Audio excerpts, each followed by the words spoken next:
De Canal 12, vamos a aprovechar este momento para saludar a todas las personas que a diario sintonizan el espacio de la entrevista a través de la red social Facebook y también a las personas que sintonizan el canal 181 del sistema Sky. Como siempre, les recordamos que tenemos habilitado el número 76971235. Agréguenos a sus contactos de WhatsApp y déjenos ahí sus comentarios y preguntas sobre los temas que abordamos en el espacio de la entrevista de Hechos AM.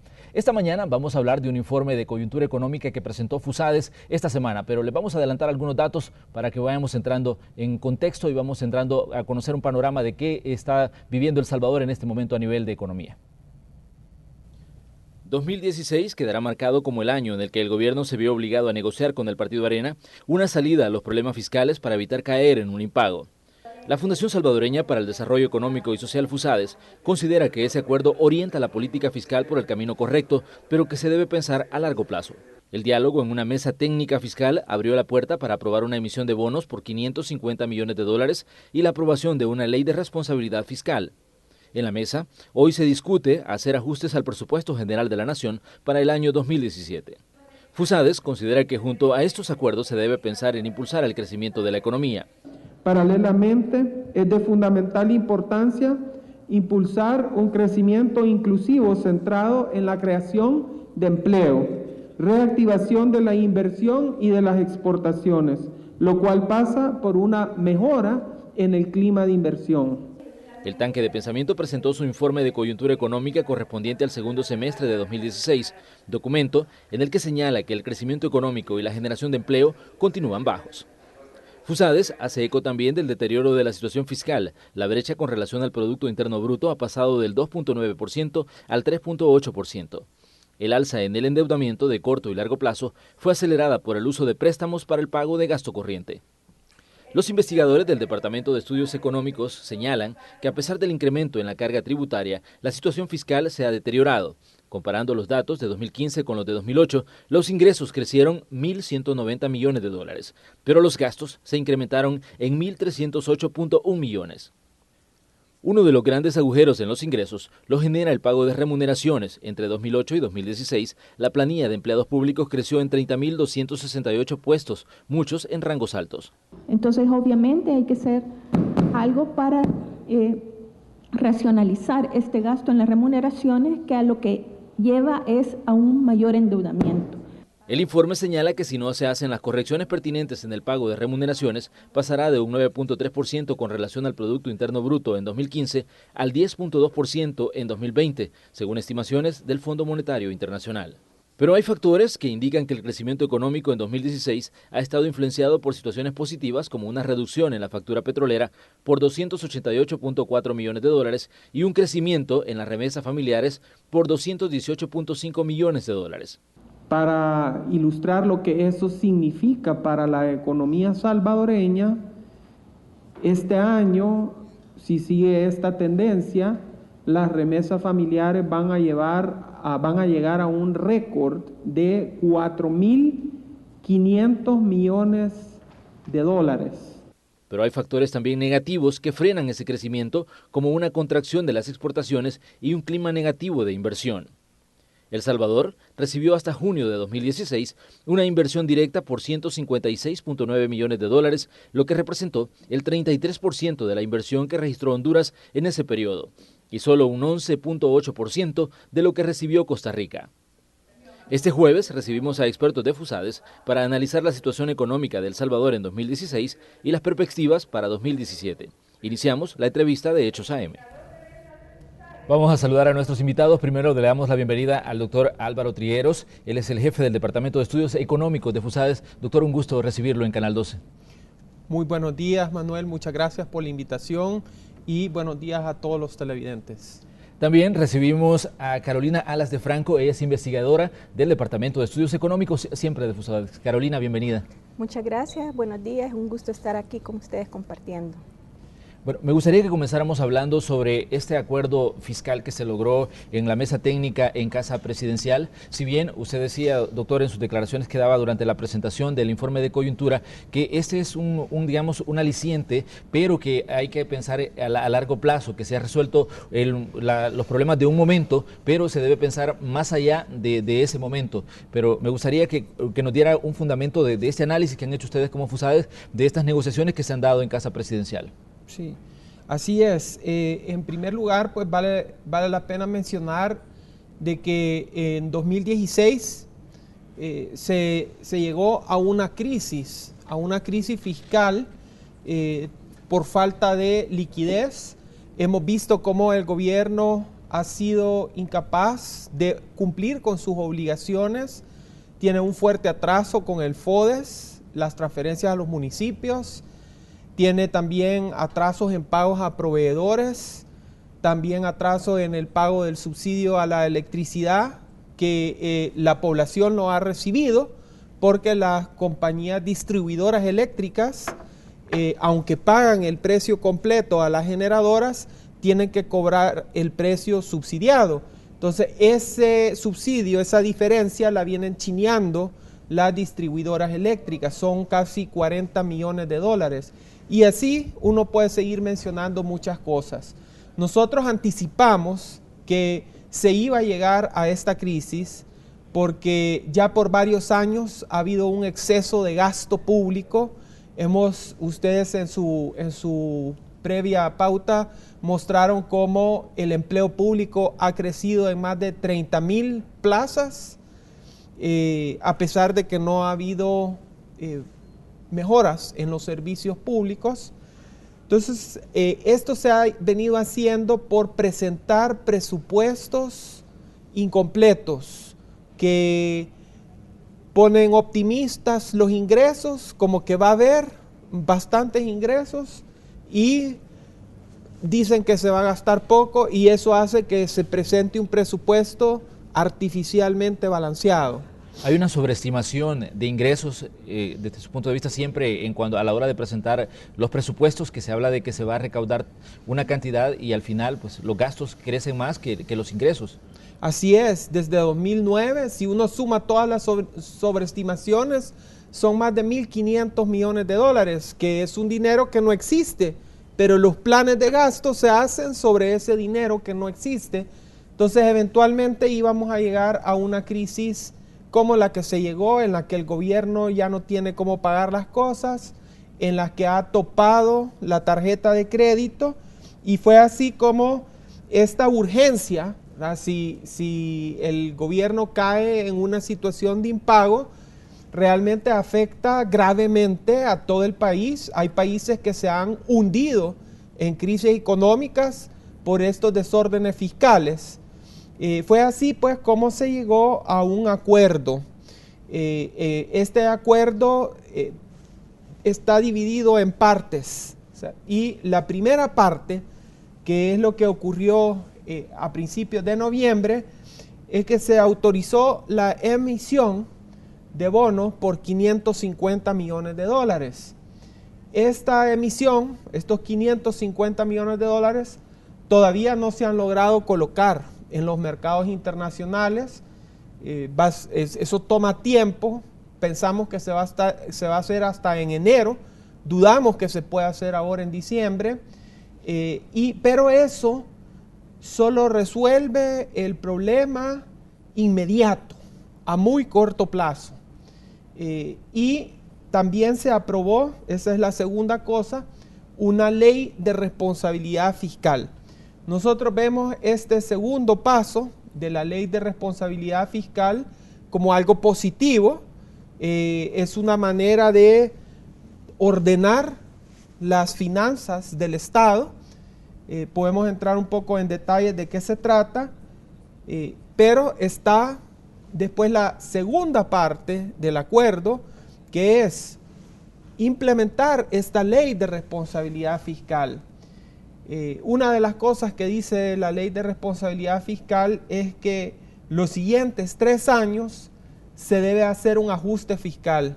O sea, se abrió la brecha entre los gastos, que son muy grandes, y los ingresos, y la ley lo que dice es que hay que cerrar esa brecha, que es 3% del PIB, esos son casi 800 millones de dólares, que hay que cerrar, ya sea aumentando los ingresos o bajando los gastos. Fusades decía que es necesario pensar a largo plazo, pero ¿consideran ustedes que existe la voluntad política para lograr esos grandes acuerdos que permitan solventar la situación que está enfrentando El Salvador en este año 2016? Porque hemos visto que es donde se ha tocado prácticamente fondo, pero ¿existe la voluntad desde su punto de vista para lograr esos grandes acuerdos que vayan más allá de resolver las necesidades inmediatas? Sí.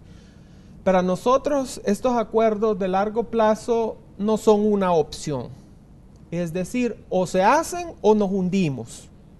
Entonces, las voluntades políticas, si existen, qué bien, y si no existen, hay que hacer que existan.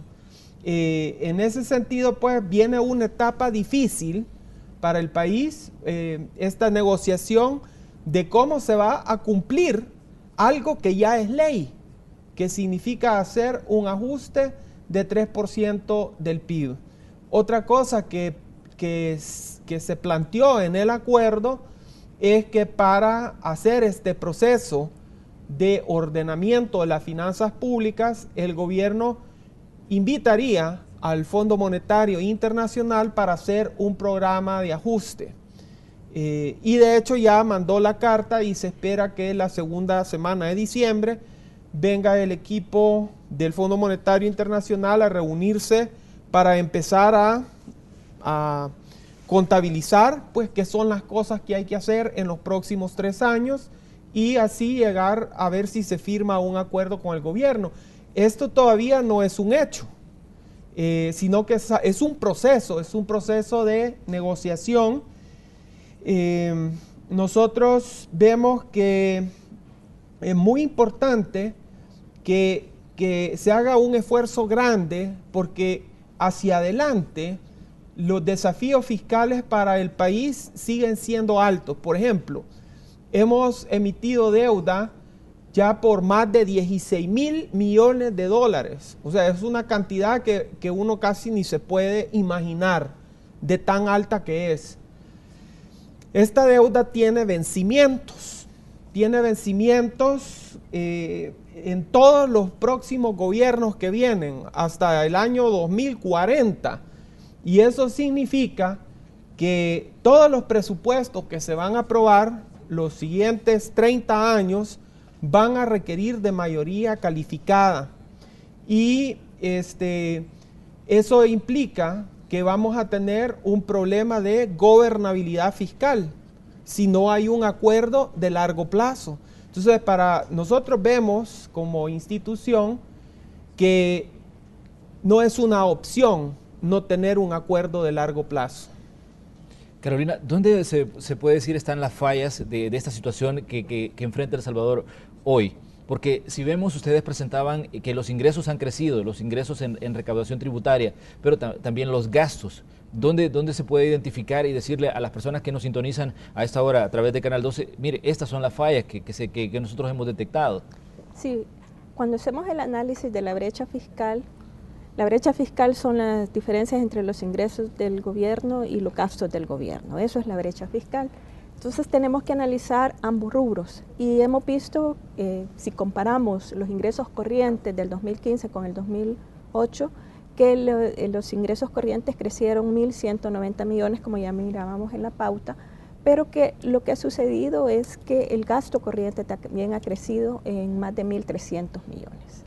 Entonces, obviamente, lo que vemos es que ha habido más recaudación, la carga tributaria ha aumentado, pasamos de 13.2% en el 2008 a 15.2% en el 2015, y esto nos dice que el gasto ha crecido en exceso a cómo ha venido la recaudación. No es un problema que no han tenido más ingresos, y de hecho ha sido basado en un mayor número de impuestos. Hay cerca de 19 nuevos impuestos, con todas las medidas de aumento de tasas, de aumento de cargos, todo eso hace como 33 medidas que se han implementado para aumentar los ingresos. Entonces, por el lado del ingreso han habido medidas, lo cual también ha afectado es uno de los factores que también está frenando el crecimiento de la economía. Entonces veamos ahora el lado de los gastos corrientes. ¿Qué es el gasto que está aumentando tanto? Y aquí lo que surge y es evidente que son las remuneraciones. Las remuneraciones han crecido en 796 millones, lo que se pagaba en el 2015, comparado con lo que se pagaba en el 2008 en las remuneraciones, son 796 millones más. Los bienes y servicios tienen un aumento como de 200 millones, que es el segundo rubro que aumenta más. Y las pensiones, que siempre se ha tratado de poner como el patito feo, aumentan solo 164 millones. ¿Podría ser este un buen momento para pensar en reducir la carga que se tiene en el pago de remuneraciones? Porque ya nosotros hemos escuchado voces en El Salvador de hablar que es necesario hacer auditorías, por ejemplo, auditorías de función pública. Y acá pues, el tema parece ajeno porque a diario bueno, hay quejas de cómo funciona el Estado, de la gente que está encargada de manejar instituciones, pero poco se dice de la operatividad de estas personas. ¿Consideran ustedes que es momento de pensar en hacer esto? Yo creo que sí, porque obviamente cuando vemos el gasto, lo que surge que está impulsando fuertemente el gasto corriente son las remuneraciones, y de hecho hay un estudio muy interesante del Fondo Monetario Internacional en el sentido que tiene cifras, y ahí nos dice, crecieron 2 puntos del PIB del 2008 al 2015 en el gasto en remuneraciones. Eso es un crecimiento rápido, están por encima del promedio regional, que es cerca de 7%, y si no se corrige la situación, llegaríamos a cerca de 10% en un par de años. Entonces, lo que nos está diciendo, si no hay un ajuste, el presupuesto del gobierno va a ser absorbido por lo que es las remuneraciones. Va a desviar recursos que pudieran ir a programas sociales, va a desviar recursos que podrían ir para una contraparte de la inversión, y eso es un elemento que hay que poner atención ahora. Y no necesariamente esto tiene que significar más despidos. También hay una serie de medidas que diferentes organismos, incluyendo el Fondo Monetario Internacional, han recomendado para controlar este gasto en remuneraciones, y vemos que incluso manteniendo un monto similar en lo que son las remuneraciones en valores nominales, podemos reducir como porcentaje del PIB. Vamos a hacer una pequeña pausa comercial, pero les invitamos a que continúen siempre en sintonía del espacio de Hechos AM y el espacio de la entrevista. Ya volvemos.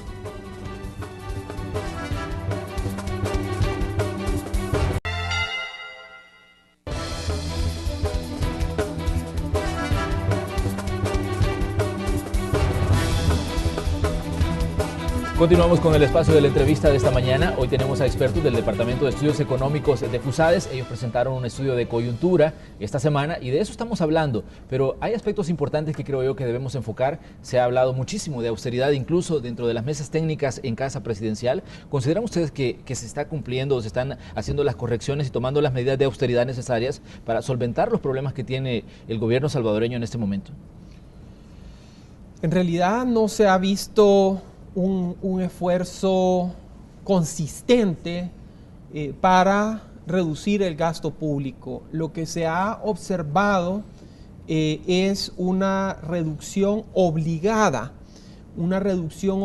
del gasto por la situación de desorden en las finanzas públicas a la que se ha llegado, en la que ya no hay dinero, y por eso se llegaba a todos los atrasos en los pagos que hemos mencionado. Pero atrasarse en los pagos es una cosa.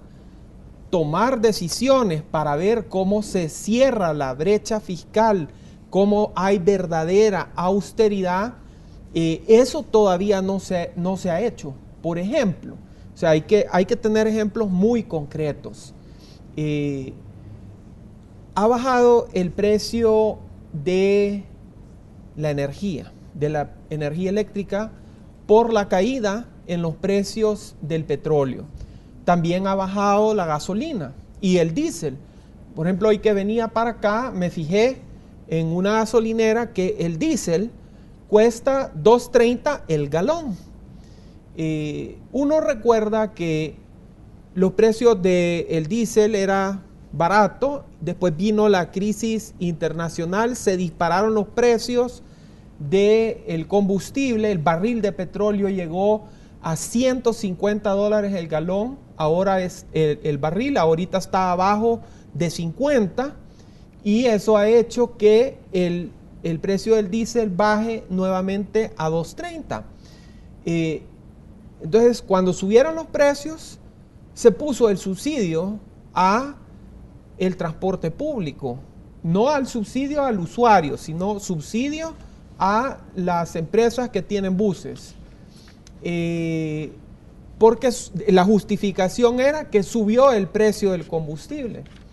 Y ahora que bajó, hace años que bajó, o sea, no bajó este año, y se le sigue dando el subsidio. Entonces uno se pregunta, bueno, ¿para qué era ese subsidio? No dijeron que era para hacerle frente al incremento de el costo del combustible, y ahora que bajó, ¿en qué se está usando ese? No sabemos, ¿verdad? Lo mismo en el caso de la electricidad, un ejemplo del desorden que tenemos. Ya mencionamos que no se ha pagado el subsidio a el consumo eléctrico. Ahora se presenta un proyecto de presupuesto para el siguiente año en la parte del presupuesto de CEL, porque desde 2012 se le dijo a CEL que tenía que pagar el subsidio, y ahora en la partida de CEL aparece 0 o $100, o sea, eso no es nada, ¿verdad?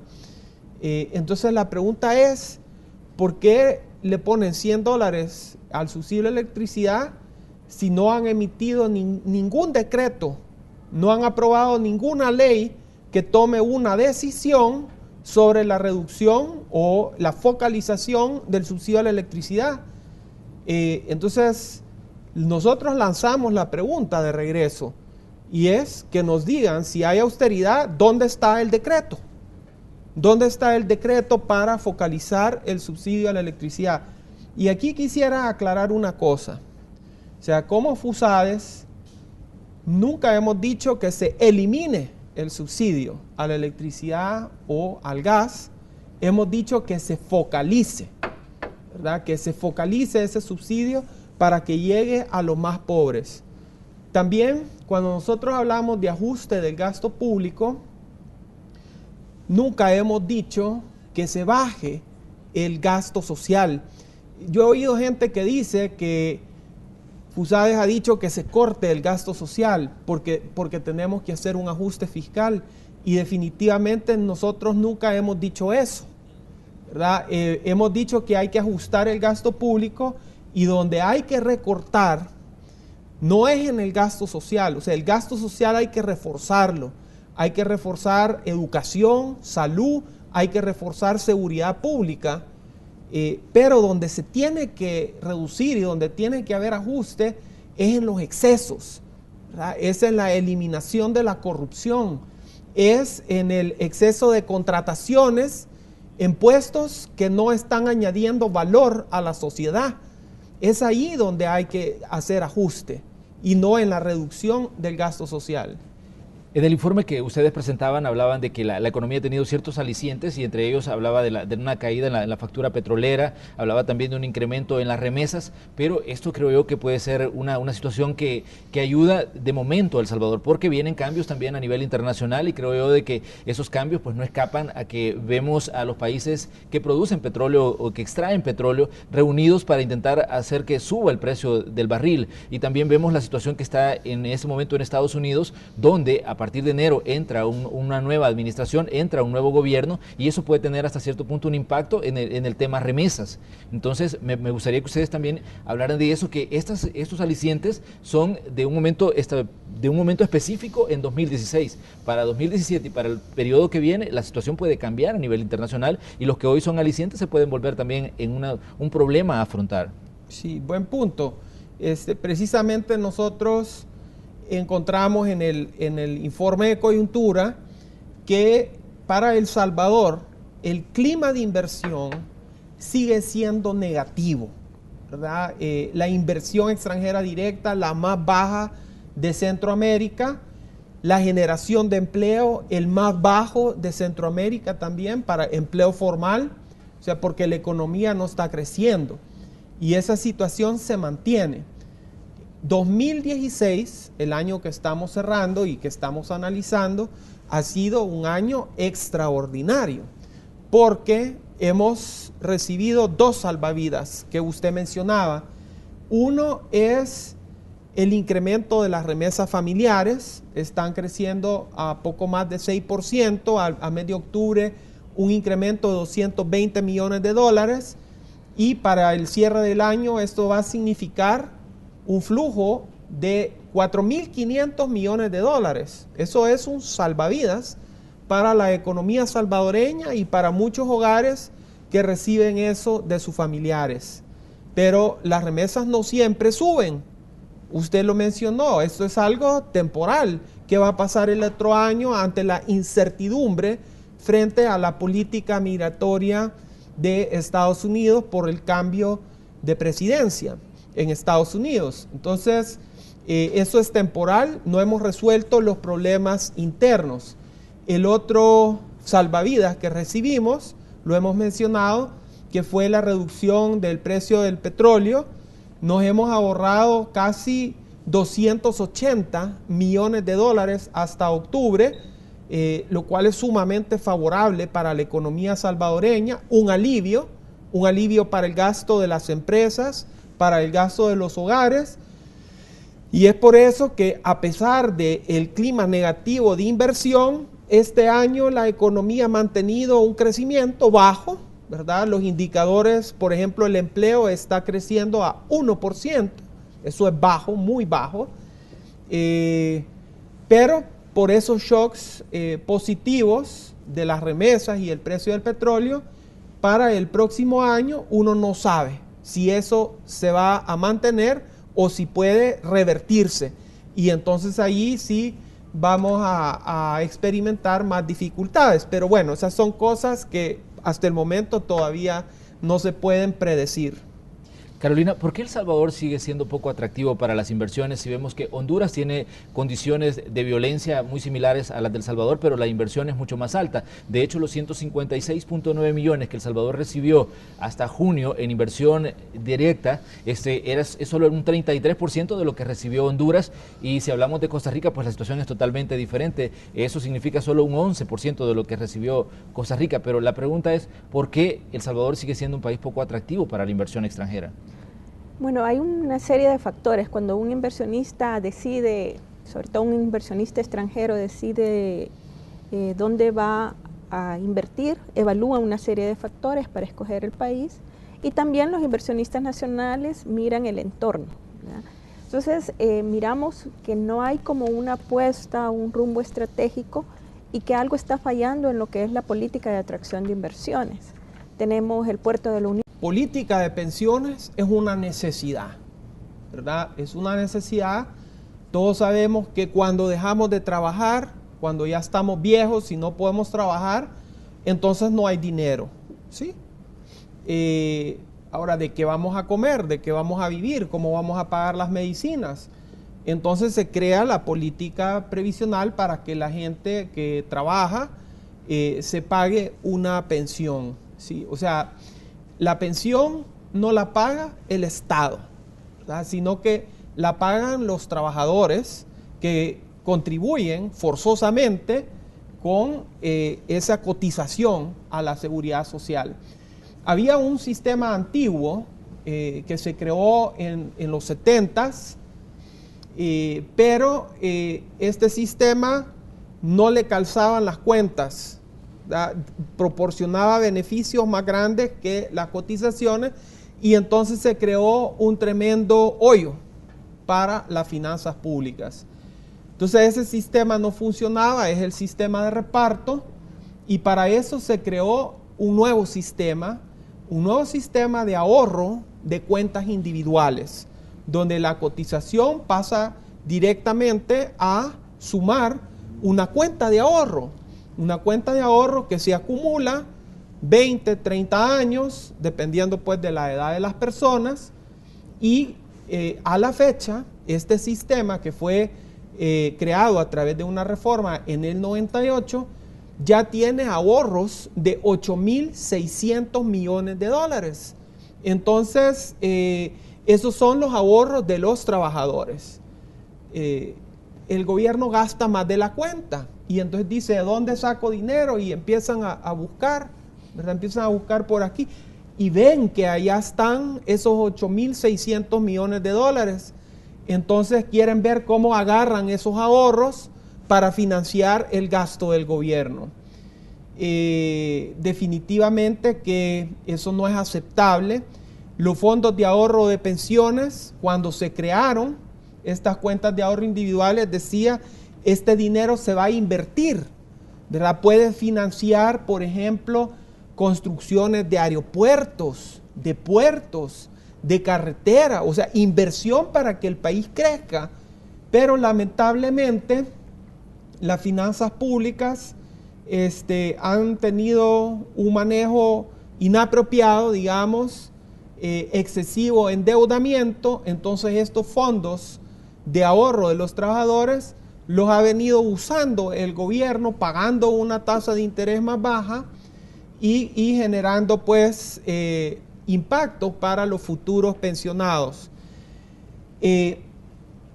¿Por qué el gobierno dice que las pensiones son un problema? Porque ahí están esos 8.600 millones de dólares, de los cuales ya agarró una buena parte prestado, ¿verdad? Lo tiene que pagar de regreso, pero cuando uno ve el incremento del gasto público, las remuneraciones, el empleo público, los aumentos de salarios, o sea, mientras en la economía ha habido bajo crecimiento, en el sector público ha habido fiesta. Ha crecido 30.000 empleos, han aumentado salarios arriba del 15%, mientras que la economía ha crecido 2,5%. Entonces se han aumentado las remuneraciones en 800 millones y las remuneraciones, las pensiones desde el 2008 a la fecha han crecido 160 millones, o sea, ha crecido 4 veces menos el costo de pensiones que tiene el Estado del antiguo sistema. Eso ha crecido menos. Entonces, no son las pensiones el problema es el enorme crecimiento del empleo público, de los salarios públicos, de la corrupción, de cómo se despilfarra ese dinero, cómo se hacen inversiones mal planificadas, como por ejemplo el puerto de la Unión, el Chaparral, que se gastaron millones de dólares y no le están generando un rendimiento al país. Es un buen momento para hablar de transparencia en el sector público en cuanto a contrataciones y todo el funcionamiento, porque ya hablábamos que era necesario las auditorías de plazas para ver qué rol cumple cada persona que está contratada por el gobierno, pero es necesario que se transparente toda la administración de empleados del Estado. Es importante, en primer lugar, siendo consistentes con el análisis que hacemos, que ha habido un crecimiento excesivo de la planilla del sector público, hay que reducirla. No hay otro camino, hay que congelar plazas, hay que limitar el aumento de los salarios. Eso no quiere decir que se tiene que hacer a ciegas, ¿verdad? El tema que usted menciona de hacer una auditoría es sumamente importante.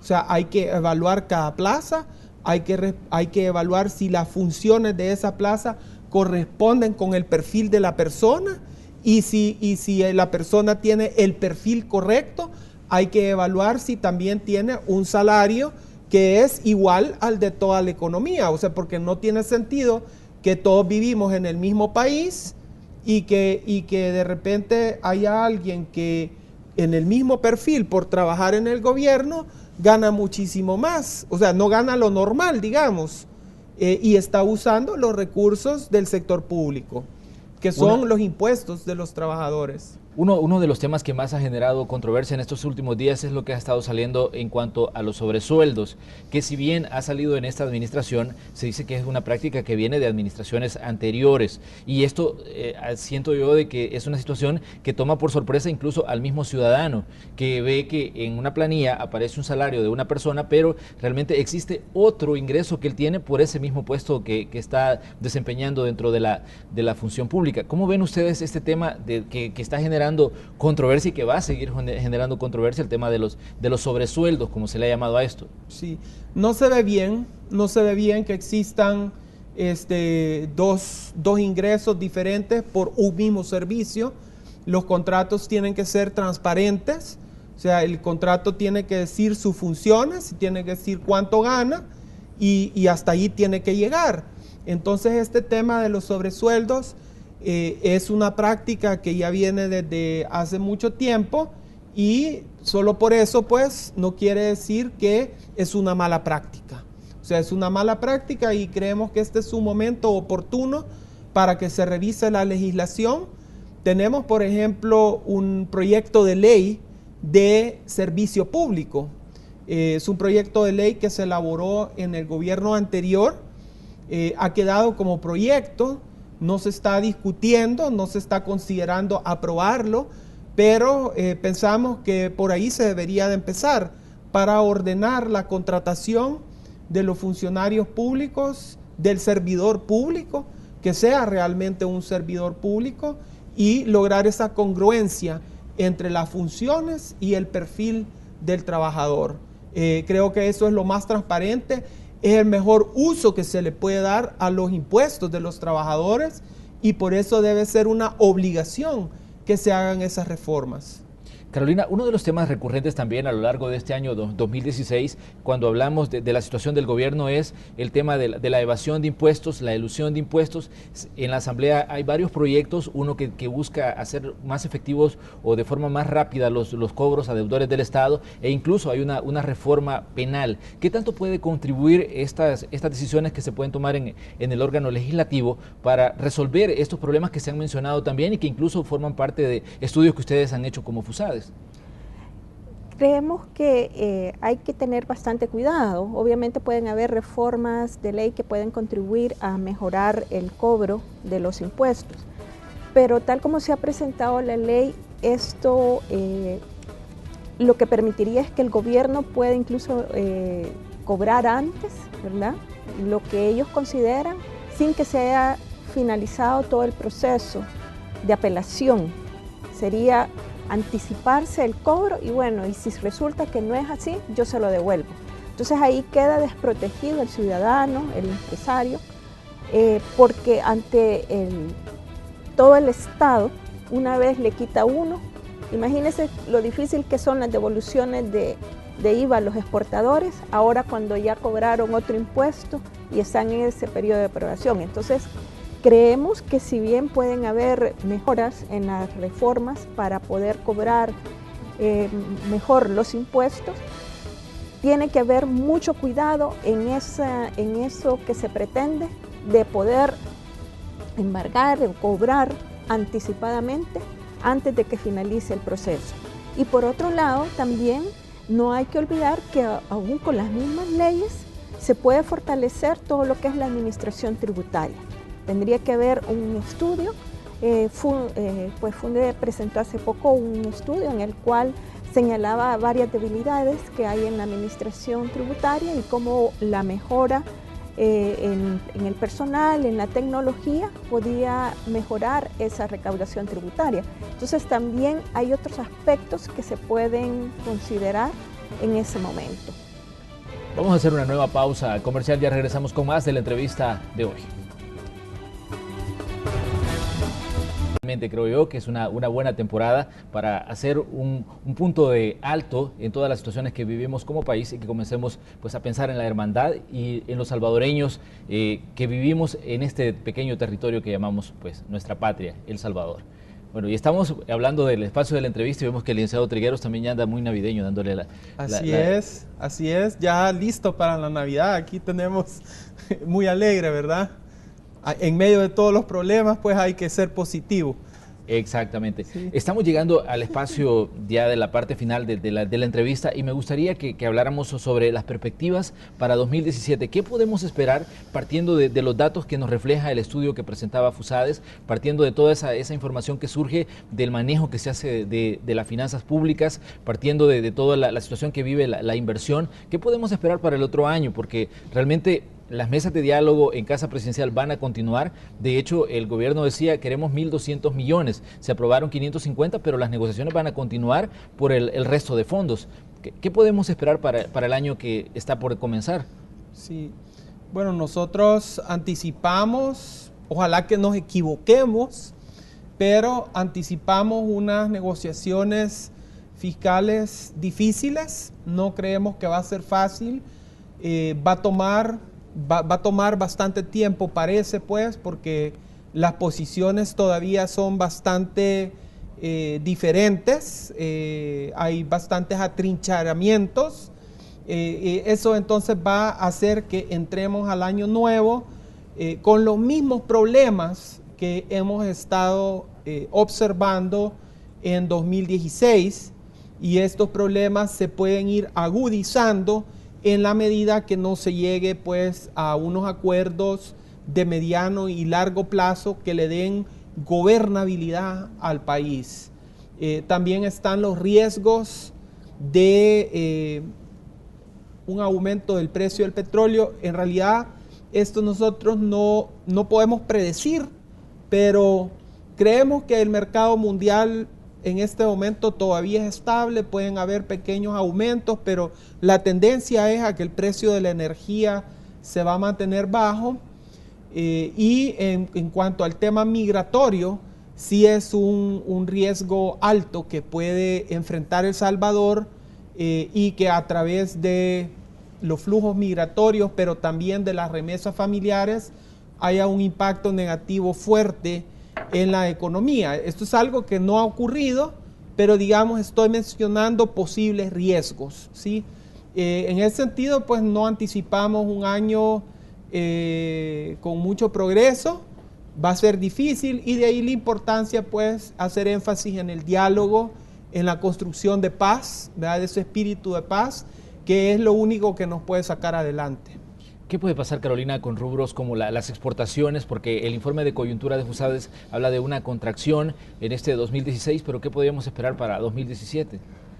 Bueno, por el momento lo que vemos es que ha habido un menor crecimiento de lo que es el comercio mundial, y eso está afectando, pero también han habido factores internos como las sequías que han afectado, y la roya que ha afectado el café, la sequía que ha afectado el azúcar.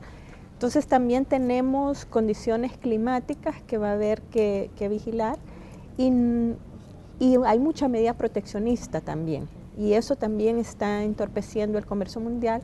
Entonces no se esperaría pues un crecimiento alto para el próximo año, pero esperamos que no sea como ahorita está sucediendo con los bienes, en los cuales se están contrayendo las exportaciones, a diferencia de las exportaciones de servicios, que esas sí han seguido creciendo. Entonces las perspectivas son moderadas por todo ese entorno proteccionista y que el comportamiento del comercio mundial. No esperaríamos un crecimiento muy alto, pero ojalá pues revirtamos esa caída que vemos. ¿Qué impacto pueden tener el libre comercio? Porque hemos visto que economía está buscando acuerdo de alcance parcial con Bolivia, con Venezuela. Están hablando de un tratado comercial regional entre Centroamérica y Corea del Sur. ¿Qué impacto puede tener esto a futuro, viéndolo desde el momento que estamos hoy? Bueno, con países como Bolivia, que no tenemos mucho comercio y no hay mucho, digamos, a corto plazo, no creo que va a tener mucho impacto. Nuestro principal socio comercial es Estados Unidos, que junto con Centroamérica es donde va cerca del 70-80% de nuestras exportaciones. Entonces, tener tratados de libre comercio con países más pequeños, pues no va a tener mayor impacto. En cuanto a más Europa, que no tenemos un comercio muy alto, pero sí hay algunos bienes, por ejemplo la miel, que aunque últimamente no ha tenido un buen desempeño en las exportaciones, digamos como que Europa ha sido el mercado para algunos bienes que son no tradicionales, digamos, y eso es importante. Ahora, aquí vemos dos posiciones también diferentes, porque por un lado están hablando de tratados de libre comercio y por otro lado están hablando de medidas proteccionistas, de aumentar los aranceles.